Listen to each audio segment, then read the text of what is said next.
Well, thank you, Mr. Chairman.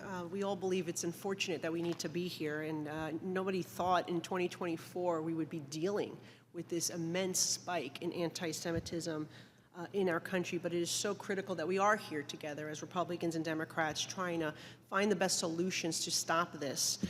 I would like to thank our witnesses for being here. Certainly, Ms. Talia Dror, thank you. You're a student in New York State. I represent New York State, so I want to thank you for being here, not only once, but twice, because that takes tremendous amount of courage for you to come here. And I congratulate you on your graduation, and I'm sorry that you had to miss the ceremony.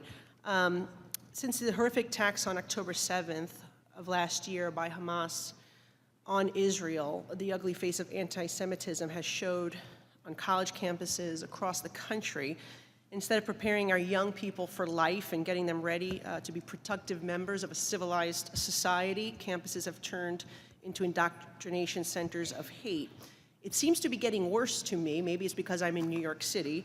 And in the news, sadly, we've seen anti-Semites boldly flying the flags of Hamas, of Hezbollah, terrorist organizations. In my city, we've also seen a terrible display of a sign saying "Long Live October 7th" at a memorial that was dedicated to the victims of the Nova Music Festival. We've seen vandalism of homes of the Jewish board members of the Brooklyn Museum. And we've also seen, as you mentioned, Mr. Deutsch, the bullying of Zionists or pro-Israel individuals on the subway system, completely unacceptable. It starts with education, it starts with the classroom. I think we need to work together. But I have introduced two bills I just want to mention briefly. I have HR 7231, which is the Campus Act, and this legislation would prohibit universities that have been found to promote anti-Semitic activities or allow them, or that are protecting anti-Semitic faculty from receiving federal funding. I think it's a good bill. I think it's something that would really maybe make a difference in pushing these university presidents to hold faculty or these student organizations accountable. Professor, I know you're also from New York City. I would love to hear your view if you support a measure like that and if you think it would be effective. Well, to be honest, being a professor, I cannot comment on something I don't know all the details of. But as a fellow New Yorker, we have to remember anti-Jewish crime is the #1 hate crime in New York City for the past 7 years in a row. This is a spike, but this is not new. And this has been under the current Mayor Eric Adams' administration, and it has been under the previous administrations. The biggest Jewish population of the US is in New York City, and nothing has been done. It's getting worse. It's getting worse. Unfortunately, hopefully this will stop it, but yeah. Doctor, I would like to ask you, I have another bill, HR 7232, No Visas for Anti-Semitic Students Act, that would revoke the visa of foreign students in the United States who are members of these organizations and participating in this activity. What are your thoughts on that? Yeah, our view is that there are 4 grounds of inadmissibility that have been triggered in some cases. Right? So DHS already has this authority to look at these protests and try to understand which of the students have espoused support or given support for terrorism, which of the students have committed crimes involving moral turpitude, any who lied in their visa application. And so I applaud your leadership from Congress, but I think the administration could take these actions itself if it wanted to. Well, perhaps this legislation would give them a little more teeth to do it. And Ms. Dror, would you agree with something like that? You think that we should be stripping visas from, whether it's my bill or whether it's the administration doing it, should we be stripping visas from foreign students who are committing anti-Semitic activity on our campuses? Absolutely. The leader of the Coalition for Mutual Liberation, Cornell's program, or Cornell's organization, is on a student visa. He should get that student visa revoked yesterday. It's a perfect example, Doctor. It's obviously not happening at the administration level. Hopefully we can push them with new legislation. Mr. Deutsch, you're obviously a subject matter expert on these issues as a member of Congress formerly. We'd love to talk to you about education. What can we do more to educate young people about the Holocaust, about the history of Israel? We have a Jewish student here who was called a Nazi by a fellow student. It's outrageous, simply because she supports Israel. Social media misinformation. These students that are doing this, they're actually proud to have the endorsement of Hamas and Iran.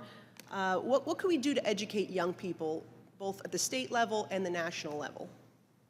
I can answer that in 10 seconds. It's good to see you again, Congresswoman. Look, you touched on each of the key pieces. One, on social media, it is absolutely true that the majority of young people now get their news in 10-second, 6-second videos on TikTok and on Instagram. We have to make sure that the social media companies, that these platforms uphold their own rules, and then Congress is taking a hard look at that as well to make sure that they are, and other steps that can be taken. In the K-12 space, we've got to be sure that as we see the explosion in some parts of the country of curricula that not only don't accurately teach history, but specifically try to exclude Jews and the teaching of anti-Semitism and the Holocaust, that we go the other way, that we make sure it's not just the Holocaust that we're studying, but the contributions of Jewish Americans to our country, that Jewish American Heritage Month is actually observed around the country in our businesses and in our local governments and every place where we have an opportunity to help educate people. That's another way.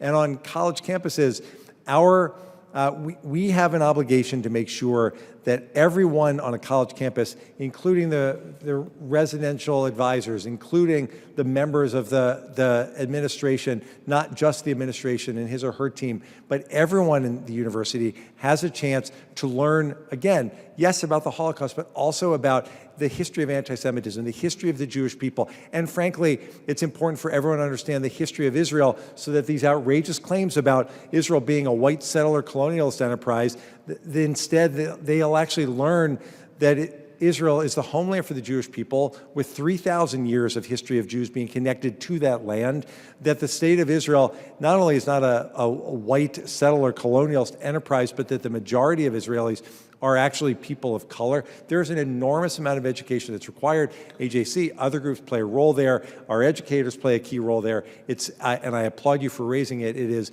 the most important thing that we can do long-term to make sure that people understand the facts and so we can all push back against the kind of anti-Jewish hatred that we've seen. May I just add that the majority of U.S. states do not require schools to teach about the Holocaust. Only 20 states have rules that you must teach about the Holocaust. 3 more have recommendations, and the rest nothing. So as a professor, at the point when I get my students to come to class, many of them, maybe a majority of them, have never taken a class about the Holocaust. So they go to TikTok. Thank you for your insight and ideas.